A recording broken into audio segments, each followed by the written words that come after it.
I know how much you struggle with your to-do list because I can fall into the same trap. Being a business owner means that there's always more to do. It never ends. There's the to-do list, and then there's the to-do list within the to-do list, and then there's the to-do list of things that you've forgotten you needed to add to your to-do list. And then there's the new to-do list that pops up out of nowhere because you didn't even know it needed doing. And then there's other people's stuff, right?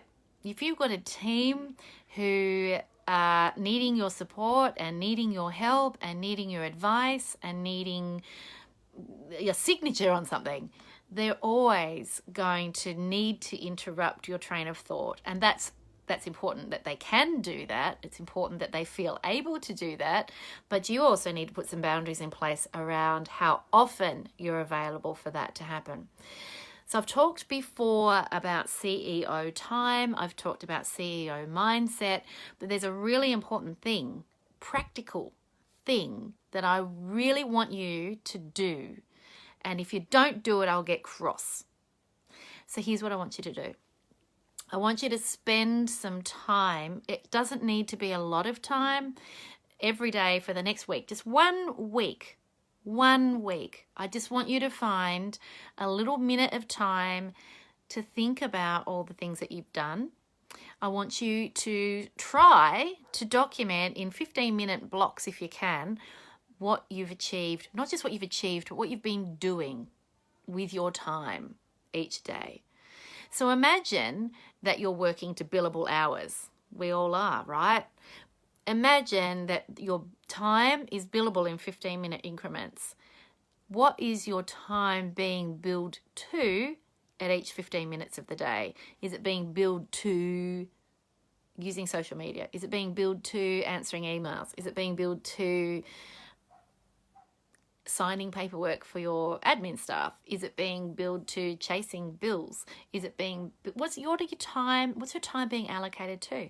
So spend 1 week grabbing little bits of time each day to document. Draw yourself up a grid if you need to for each day, and just fill in how you've been spending your time. It can be half-hour blocks, it can be hour-long blocks, 15-minute blocks, whatever works for you. The point is simply to acknowledge what is being done during your day.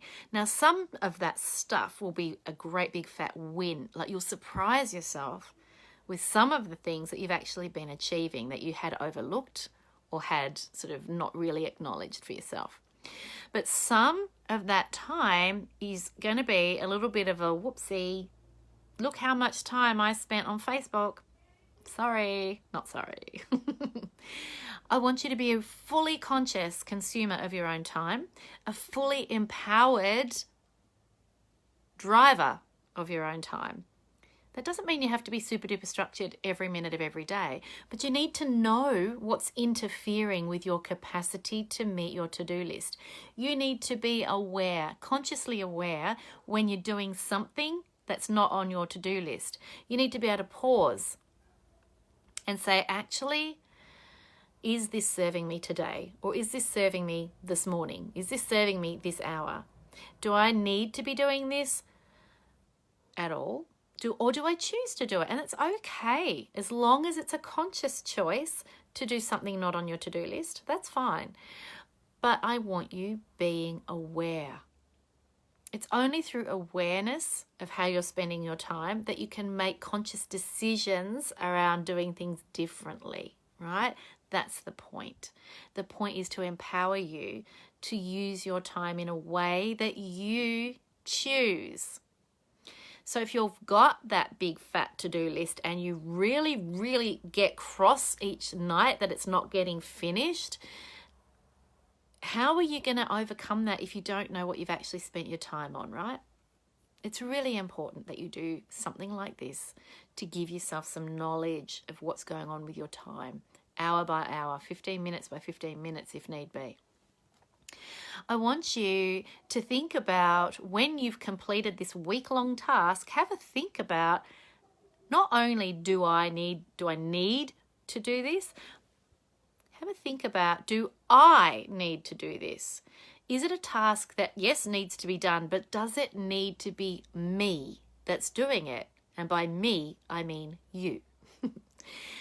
Or could somebody else do this? So a good example is when I get bills sent to my inbox. My email inbox is a nightmare. I'm the first to admit it. And I forget what's in there because I'm busy doing all the things. And if I've got a bill sitting in my email inbox, I start to feel stressed. I start to feel anxious because I know I'll forget it. Now, unless I make the conscious decision to flick that email to my practice manager so she can pay the damn thing, I'm going to stay stuck in that stressed mode of having that bill, knowing it's in there somewhere in that inbox and I haven't attended to it yet, right? But if I delegate it to someone who I know will make it a priority, the task is off my mind. And I want you doing that. It might be cleaning your offices. Why is that your job? Or it might be chasing the bills. Why is that your job? Or it might be, I don't know, cleaning the fish tank or feeding the fish. Why is that your job? If you're the business owner, you need to be more badass around saying, no, that's not my task. I'm going to delegate that to somebody else. Hire a cleaner if you need to.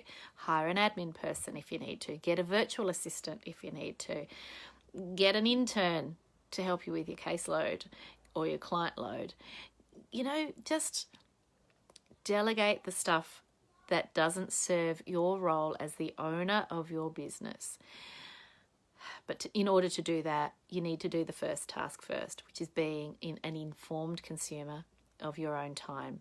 Then you can be an empowered director of your own time. Make sure you let me know how you go.